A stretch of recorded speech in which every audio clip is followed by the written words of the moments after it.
इंसान किसी ना किसी चीज से डरता है। हाँ। कुछ लोग फेयर होता है, कोई ना फेयर होता है, किसी को कुछ लोग बेगमात से डरते हैं, कुछ लोगों सबका फेयर होता है। कुछ लोगों को लड़कियों से डर लगता है, कुछ लड़कियों को लड़कों से डर लगता है। बहुत सारी चीजों से इंसान को, जैसे आपको भी किसी चीज से मेरा ख्याल से डर लगता ही होगा। बेगम के अलावा मैं आपको बताऊं, बेगम से तो मुझे बहुत डर लगता है। हर इंसान को डर लगता है। लेकिन ऐसा भी नहीं है कि माशाल्लाह, मैं आपको ईमानदारी की बात बताऊं कि मैं आज जिस मुकाम पर हूं उसमें मेरी फैमिली, मेरी वाइफ, मेरे बच्चे और ख़ास तौर पे मेरे भाइयों का बड़ा किरदार है। अच्छा देखिए, अभी बात हो रही थी कुर्बानी की ना, आप जैसे घबराते हैं। मेरे बड़े माशी हालात बड़े ख़राब थे। मैं आपको एक बड़े काम की बात बता रहा हूँ, मैं हर एक को नुस्खा देता हूँ, आज इस प्रोग्राम के ज़रिए मैं सबको दूँगा। तो मेरे छोटा भाई है, आप यकीनन जानती होंगी, उसका नाम है मुफ्ती अब्दुल वहाब।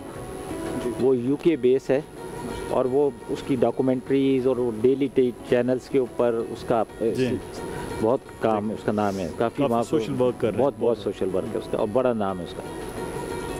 तो वो पढ़ता था, तो वहाँ पर रमज़ान में पूरे दुनिया से लोग बुज़ुर्ग आके इत्काफ़ कर रहे थे। तो हम भी चले गए कि भाई चलो बुज़ुर्गों की खिदमत के लिए। तो एक बुज़ुर्ग थे जो सबसे बड़े उस वक्त, मैं नाम उनका नहीं ले रहा, लेकिन मतलब उन्होंने देखा, मैं था, मेरा बड़ा भाई था, मेरी वालदा भी गई। तो परेशानी थी थोड़ी सी घर के अंदर हालात की वजह से। तो उन्होंने नुस्खा दिया जो मैं समझता हूँ कि मेरी कामयाबी के लिए बहुत अहम है।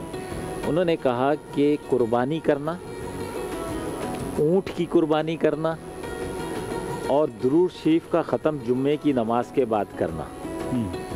सब बहन भाई बैठ के नमाज़ पढ़ कर आना, दुरूद शरीफ का ख़त्म करना, दुआ मांगना और फिर इकट्ठे खाना खाना और ऊँट मतलब कुर्बानी करना और कुर्बानी को बढ़ाना। मेरी बहन, मैं आपको बता रहा हूँ मेरे दोस्त, कि उस दिन के बाद से नाकामी मेरे करीब नहीं आई। क्या बात है। और बढ़ाया जाता है, ये बहुत कीमती होता है। उसमें मैं हर एक को कहता हूँ, अगर आप पूरा ऊँट नहीं कर सकते तो आप हिस्सा ज़रूर डालें। उसकी वजह यह है कि हजूर सल्लल्लाहु अलैहि वसल्लम ने 100 ऊँट मंगाए, 63 ऊँट अपने हाथ से नहार किए और थक गए तो हज़रत अली रज़ी अल्लाह ताला अन्हु से कहा कि बाकी ऊँट आप नहार करें। हजूर सल्लल्लाहु अलैहि वसल्लम की उम्र मुबारक भी 63 साल की है। तो अपनी ज़िंदगी के 63 ऊँट किए, अपने हर साल की कुर्बानी उन्होंने ऊँट की। तो वो एक वो था जो हमने ये अपनाया। आज हम मतलब वो जैसे आप कहती हैं ना, हमारे यहाँ भी मतलब आते हैं और 14 ऊँट घर पे और पूरे हल्के में मतलब। अच्छा, उसके बाद से ये दुरूद शरीफ का ख़त्म, तो अल्लाह ताला ने बड़ी खैर व बरकत दी। और मैं ये हर एक को कहता हूँ कि ये अमल ज़रूर करें। अगर आप कुर्बानी खुद कर सकते हैं तो करें, नहीं तो हिस्सा ज़रूर डालें। बड़ी खूबसूरत बात, समझे ना। जैसे कि हमारे यहाँ होता है तो सारिम साहब जैसे मंगवा भी सकते हैं, वो खुद जाते हैं कई दिन, यानी समझिए 1 महीने से पाकिस्तान की कोई मंडी उन्होंने छोड़ी नहीं है। वजह उसकी है कि क्योंकि सारे पाकिस्तानियों की बड़ी तादाद में, तो उनकी कोशिश होती है कि सबके जो भी पैसे इदारे में आ रहे हैं उसके लिए बेहतरीन जानवर लिया जाए।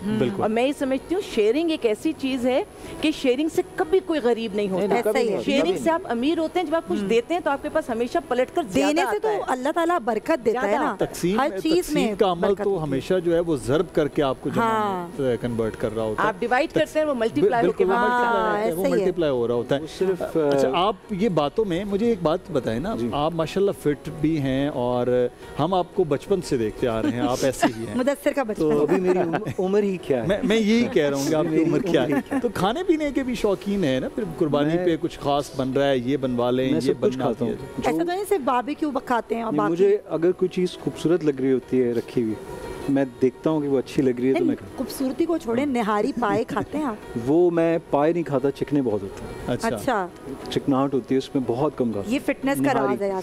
निहारी पाए नहीं खाते। निहारी हाँ खा लेता हूँ कभी कभी, बट आजकल अवॉइड कर रहे हैं because of biryani. Yes, biryani तो कराची की बिरयानी। मैं कहती हूँ पाकिस्तानी नहीं जो बिरयानी नहीं खाता। वेजिटेबल ज़्यादा, गोश्त कम, जो होता है चिकन ओके, और बाकी देसी हो अंग्रेजी हो जैसा हो खाना। तो अब आप म्यूजिक सुनते हैं? जी। अच्छा, एंजॉय करते हैं, डांस वांस भी करते हैं? जी। यार ये देखो हमारे घर में बच्चा है डांस। अच्छा, यानी कि आप महफिल की जान है। नहीं जी, अब आखिरी गाने में अब सिर्फ 2 ही लोग होंगे। हाँ। और सडनली जब मैंने गाना परफॉर्म किया तो खड़े हो गए आप। बस अब ये लास्ट गाने पे ना आप यही खड़े होंगे साथ और इन्हीं की परफॉर्मेंस होगी। अच्छा, आपको बेसिकली हमारा अपना देसी म्यूजिक पसंद है या बाहर का? जी, सवाल यहाँ से है। मुझे दोनों टाइप के गाने पसंद है। मेरे फ़ोन में इंटरनेशनल सिंगर्स भी हैं, आर्टिस्ट भी हैं, पाकिस्तानी भी हैं। सो वन पाकिस्तानी आर्टिस्ट, मैं आप लोगों की जॉब कर रहा हूँ, वन पाकिस्तानी आर्टिस्ट मेरे अलावा कौन सा है आपको? आपके अलावा जी मुश्किल में डाल दिया। मुझे शामून इस्माइल जो आजकल के नया ट्रेंडिंग आर्टिस्ट है, मुझे उसके गाने बहुत अच्छे लगते हैं। मुझे हसन रहीम के गाने अच्छे लगते हैं, पाकिस्तानी यही है। चलें सुनते हैं म्यूजिक। और बाहर के? बाहर के बताओ। बाहर की लिस्ट बहुत लंबी है। अच्छा, ये वो अपनी जो है ना ख़वातीन गर्ल्स वगैरह में बड़ा पॉपुलर। अच्छा। एक दफ़ा मैं इसके स्कूल चला गया, को फाउंडेशन मेरे उधर था। ये बड़ी खुशकिस्मत होती है। अच्छा, जब मैं गया तो अब जब वहाँ पे पेरेंट्स डे में मैं चला गया, अब वो सारी इसके दोस्त खड़े थे कि जी अवाब साहब के वालिद साहब आए हैं, MNA साहब हैं, ये वो। अब वो मिला रहा है, एक बच्ची, दूसरी बच्ची, तीसरी बच्ची, चौथी बच्ची। मैंने इसको बोला खुदा को मान, बच्चा भी कोई है क्या नहीं है? गर्ल्स जो आपके साथ पढ़ रही हैं, आपके दोस्त हैं, कि वो इतना कंफर्टेबल फील कर रही हैं कि आप इतने अच्छे हैं अपनी नेचर में कि बच्चियां जो हैं वो आपके साथ इतना कंफर्टेबल। इवन फैमिली की जितनी बच्चियां हैं वो सब उनको अवाब चाहिए। सबसे ज़्यादा अच्छी बात ये है कि जब अब्बा जाएं या अम्मा जाएं, वो मिलवाता है सबसे। बिल्कुल। सबसे ज़्यादा ये तो मानो कभी ऐसा हुआ कि आपका डाइवर्ट होता रहा माइंड कि नहीं मैं ये बनना चाहती हूँ, फिर मैं ये बनना चाहती हूँ? बहुत हुआ। स्कूल लाइफ में तो ये था कि बनना डॉक्टर था, लेकिन जब बायो हाथ में आई तो मैंने कहा ये मेरे बस का नहीं है। मेरी ये ले लो मुझसे। ये ले लो। माशाल्लाह मेरी छोटी बहन अभी डॉक्टर ऑफ फार्मेसी में उसका एडमिशन हुआ है, तो वो कंटिन्यू कर रही हैं। ये अम्मी का ख्वाब वही पूरा कर सकती हैं, हम मार्केटिंग। हर माँ का ये ख्वाब होता है उसका बच्चा डॉक्टर बने या इंजीनियर बने। वो दिमाग में डाल देते हैं तुमने डॉक्टर बनना है या इंजीनियर बनना है, लेकिन उसके बावजूद बहुत सारे डॉक्टर्स और साजिदा का भी ख्वाब है। साजिदा जो है वो अपने दौर में बहुत अच्छी टीचर थी। मुझे लगता है हमारे माशरे को सोशल साइंटिस्ट की ज़रूरत बहुत है। बहुत अच्छे डॉक्टर्स हैं, बहुत अच्छे इंजीनियर्स हैं। अब इनको लिंक कौन करेगा? इनको लिंक करेगा सोशल साइंटिस्ट। तो इस वक्त इसकी वैकेंसी सबसे ज़्यादा मुझे लगता है ये बनाने की ज़रूरत है कि हम माशरे में दे दें। मेरे मुल्क में बेहतरीन यूथ है, बेहतरीन टैलेंट है। अगर कमी किसी चीज़ की है तो ये कि इनको हम एक मिशन दे दें, एक टारगेट दे दें, ये फोकस्ड हो जाए। एक प्लेटफॉर्म की बहुत ज़रूरत है। ये दुनिया जो है गाइड करने की गाइड, और ये दुनिया एक समंदर है और बहुत खूबसूरत समंदर है। कोई मोती चुन लेता है, कोई मछली उसमें से ले लेता है, कोई सिर्फ पानी गीले कर देता है, अपने पैर गीले कर लेता है उस पानी में, लेकिन जिसको जो चाहिए होता है वो उसको यहाँ से मिलता है। बिल्कुल, अगर तलाश है वो करने वाला। मेरे जहन में ये आता है, मैं अक्सर जब कभी जाता हूँ कहीं स्पीच करने, कहीं यूनिवर्सिटीज़ में या कहीं भी, तो मैं ये कहता हूँ कि अल्लाह ताला ने पाकिस्तान को, क्योंकि 5वां बड़ा मुल्क है दुनिया का आबादी के लिहाज से, खूबसूरत लोग, ज़हीन लोग, दुनिया के सारे मादनियात, सारे वसाइल पाकिस्तान को दिए और हमें पैदा किया, पाकिस्तान को बनाया इसलिए गया कि हमने दुनिया में रूल करना है। तो और आप देखें दुनिया के अंदर जैसे आप बता रही हैं, आप बेहतरीन डॉक्टर्स जो हैं पूरी दुनिया में पाकिस्तानी आपको मिलेंगे, इंजीनियर्स मिलेंगे। तो वो जो कमी है वो उस गैप को ख़त्म करना है, उस गैप को ख़त्म करना है। और